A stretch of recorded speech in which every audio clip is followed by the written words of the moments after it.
Hello friends, कैसे हैं आप। स्वागत है आपका मेरे चैनल पर। तो आज हम बात करने वाले हैं कि जो भी लोग हनुमान चालीसा का पाठ करते हैं या संकल्प लेकर पाठ करते हैं तो उन्हें क्या क्या सामग्री चाहिए होगी, मैं आपको उसकी सूची बताने वाली हूँ।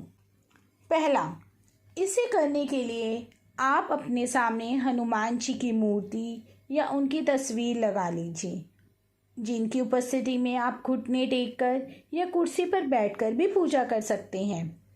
दूसरा, चमेली के तेल का दीपक हनुमान जी के हृदय में विशेष स्थान रखता है, इसलिए चमेली के तेल से सुगंधित दीपक जलाकर हनुमान जी की प्रतिमा या तस्वीर के सामने रख दें।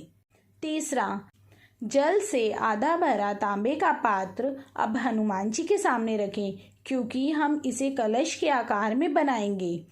इसका वह स्वरूप होगा। आप इस कलश को शुद्ध जल से भी भर सकते हैं या गंगा जल से भी भर सकते हैं, दोनों ही तरह से यह सही होगा। चौथा, धन की कामना करने के लिए कलश में 1 पाउंड या 5 पाउंड का सिक्का रखें। पांचवा, फिर इसमें 2 साबुत लौंग डाल दें। छठा, कलश के ऊपर एक थाली या अन्य पात्र रखें, इस तरह से कि यह पानी को पूरी तरह से ढक ले, क्योंकि हमें इस कलश को 11 दिनों तक धारण करना होता है। पूजा करने के बाद इस कलश को उठाएंगे।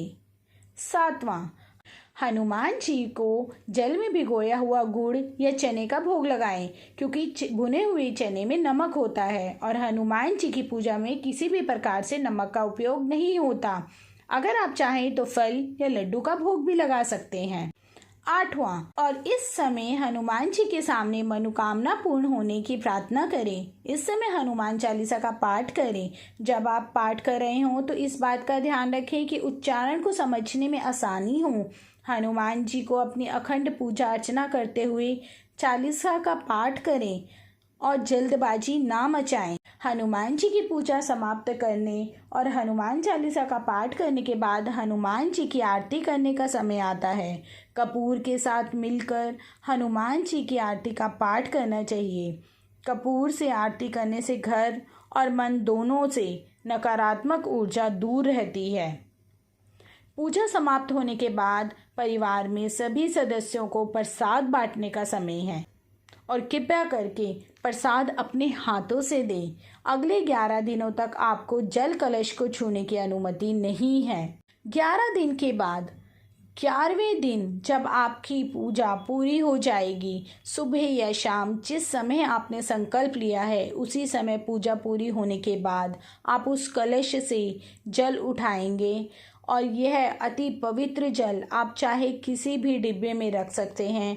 अपने दिन के महत्वपूर्ण काम पर जाने से पहले इस पानी का थोड़ा सा पानी पीने के बाद आपको पता होना चाहिए कि यह कितना इम्पोर्टेंट पानी है। आपकी सभी परेशानियों को कम कर देगा और जो रुपया आपने कलश में रखा हो उसको अपने पर्स में रख लेना, तब देखना आपके सभी कार्य सफल होते जाएंगे। यदि आप हनुमान जी की पूजा करते समय और हनुमान चालीसा का पाठ करते समय इस नियम का पालन करते हैं तो आप निश्चित रूप से कुछ सकारात्मक प्रभावों का अनुभव करेंगे। निसंदेह हनुमान जी की कृपा प्राप्त होगी। अगर आप खुद को 11 दिन देते हैं तो आप अपनी सबसे बड़ी इच्छा को भी पूरा कर लेंगे। लेकिन आपको यह ज़रूर पता होना चाहिए कि कैसे।